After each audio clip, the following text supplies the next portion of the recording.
Chapter 2. The Pool of Tears. "Curiouser and curiouser," cried Alice. She was so much surprised that for the moment she quite forgot how to speak good English. "Now I'm opening out like the largest telescope that ever was. Goodbye, feet."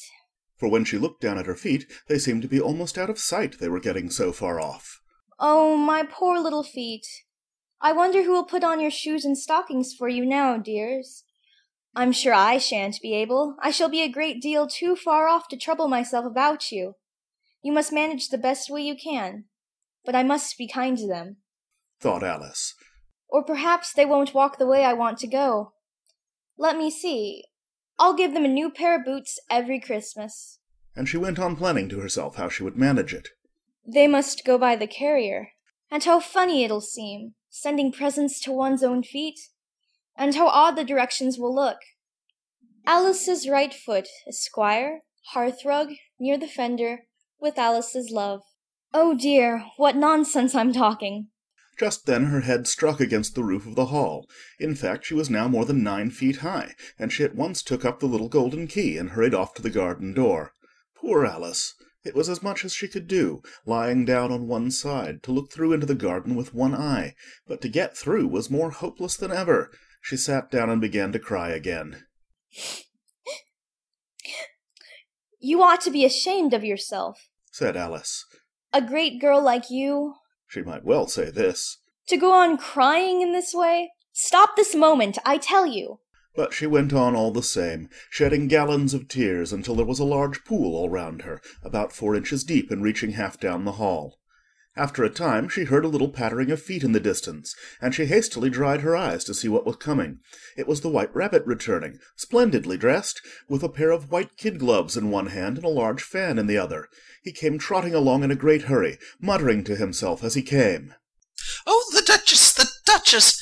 Oh, won't she be savage if I keep her waiting?" Alice felt so desperate that she was ready to ask help of anyone. So when the rabbit came near her, she began in a low, timid voice, If you please, sir. The rabbit started violently, dropped the white kid gloves and the fan, and scurried away into the darkness as hard as he could go. Alice took up the fan and gloves, and, as the hall was very hot, she kept fanning herself all the time she went on talking. Dear, dear, how queer everything is today. And yesterday things went on just as usual. I wonder if I've been changed in the night. Let me think. Was I the same when I got up this morning? I almost think I can remember feeling a little different. But if I'm not the same, the next question is, who in the world am I? Ah, that's the great puzzle. And she began thinking over all the children she knew that were of the same age as herself, to see if she could have been changed for any of them. I'm sure I'm not Ada, she said. For her hair goes in such long ringlets, and mine doesn't go in ringlets at all. And I'm sure I can't be Mabel, for I know all sorts of things, and she knows such a very little. Besides, she's she, and I'm I, and oh dear, how puzzling it all is. I'll try if I know all the things I used to know. Let me see, 4 times 5 is 12, and 4 times 6 is 13, and 4 times 7 is... Oh dear, I shall never get to 20 at that rate. However, the multiplication table doesn't signify. Let's try geography. London is the capital of Paris, and Paris is the capital of Rome, and Rome... No, that's all wrong, I'm certain. I must have been changed for Mabel. I'll try and say, how doth the little... And she crossed her hands on her lap, as if she were saying lessons, and began to repeat it, but her voice sounded hoarse and strange, and the words did not come the same as they used to do. How doth the little crocodile improve his shining tail, and pour the waters of the Nile on every golden scale? How cheerfully he seems to grin, how neatly spread his claws, and welcome little fishes in with gently smiling jaws. I'm sure those are not the right words, said poor Alice, and her eyes filled with tears again as she went on. I must be Mabel after all. I shall have to go and live in that poky little house, and have next to no toys to play with, and oh, ever so many lessons to learn. No, I've made up my mind about it. If I'm Mabel, I'll stay down here. It'll be no use their putting their heads down and saying, Come up again, dear. I shall only look up and say, Who am I then? Tell me that first, and then, if I like being that person, I'll come up. If not, I'll stay down here till I'm somebody else. But, oh dear. cried Alice with a sudden burst of tears. I do wish they would put their heads down. I am so very tired of being all alone here. As she said this, she looked down at her hands, and was surprised to see that she had put on one of the rabbit's little white kid gloves while she was talking. How can I have done that? She thought. I must be growing small again. She got up and went to the table to measure herself by it, and found that, as nearly as she could guess, she was now about 2 feet high, and was going on shrinking rapidly. She soon found out that the cause of this was the fan she was holding, and she dropped it hastily, just in time to avoid shrinking away altogether. That was a narrow escape, said Alice, a good deal frightened at the sudden change, but very glad to find herself still in existence. And now for the garden. And she ran with all speed back to the little door, but alas, the little door was shut again, and the little golden key was lying on the glass table as before. And things are worse than ever, thought the poor child. For I never was so small as this before, never. And I declare it's too bad, that it is. As she said these words, her foot slipped, and in another moment, splash! She was up to her chin in salt water. Her first idea was that she had somehow fallen into the sea. And in that case, I can go back by railway, she said to herself. Alice had been to the seaside once in her life, and had come to the general conclusion that wherever you go to on the English coast, you find a number of bathing machines in the sea, some children digging in the sand with wooden spades, then a row of lodging-houses, and behind them a railway station. However, she soon made out that she was in the pool of tears which she had wept when she was 9 feet high. I wish I hadn't cried so much, said Alice, as she swam about trying to find her way out. I shall be punished for it now, I suppose, by being drowned in my own tears. That will be a queer thing, to be sure. However, everything is queer today. Just then she heard something splashing about in the pool a little way off, and she swam nearer to make out what it was. At first she thought it must be a walrus or hippopotamus, but then she remembered how small she was now, and she soon made out that it was only a mouse that had slipped in like herself. Would it be of any use now, thought Alice, to speak to this mouse? Everything is so out of the way down here, that I should think very likely it can talk. At any rate, there's no harm in trying. So she began, Oh, mouse, do you know the way out of this pool? I am very tired of swimming about here. Oh, mouse.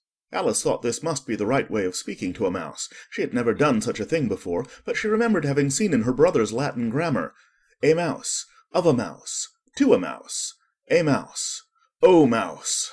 The mouse looked at her rather inquisitively, and seemed to her to wink with one of its little eyes, but it said nothing. Perhaps it doesn't understand English, thought Alice. I dare say it's a French mouse, come over with William the Conqueror. For with all her knowledge of history, Alice had no very clear notion how long ago anything had happened. So she began again. Où est ma chatte? Which was the first sentence in her French lesson book. The mouse gave a sudden leap out of the water, and seemed to quiver all over with fright. Oh, I beg your pardon, cried Alice hastily, afraid that she had hurt the poor animal's feelings. I quite forgot you didn't like cats. Not like cats? cried the mouse in a shrill, passionate voice. Would you like cats if you were me? Well, perhaps not, said Alice in a soothing tone. Don't be angry about it. And yet, I wish I could show you our cat Dinah. I think you'd take a fancy to cats if you could only see her. She is such a dear, quiet thing. Alice went on, half to herself, as she swam lazily about in the pool. And she sits purring so nicely by the fire, licking her paws and washing her face. And she is such a nice soft thing to nurse.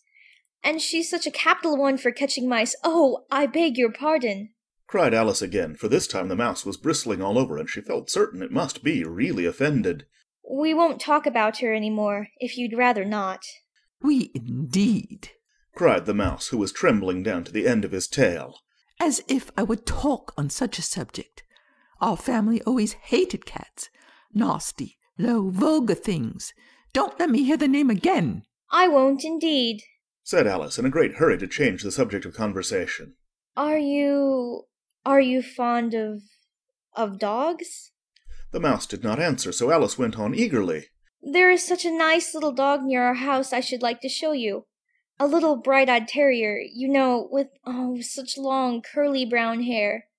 And it'll fetch things when you throw them, and it'll sit up and beg for its dinner, and all sorts of things. I can't remember half of them. And it belongs to a farmer, you know, and he says it's so useful it's worth £100.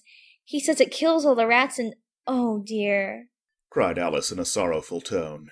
I'm afraid I've offended it again. For the mouse was swimming away from her as hard as it could go, and making quite a commotion in the pool as it went. So she called softly after it. Mouse, dear, do come back again, and we won't talk about cats or dogs either, if you don't like them. When the mouse heard this, it turned round and swam slowly back to her. Its face was quite pale, with passion, Alice thought, and it said in a low, trembling voice, Let us get to the shore, and then I'll tell you my history, and you'll understand why it is I hate cats and dogs. It was high time to go, for the pool was getting quite crowded with the birds and animals that had fallen into it. There were a duck and a dodo, a lory and an eaglet, and several other curious creatures. Alice led the way, and the whole party swam to the shore. End of Chapter 2.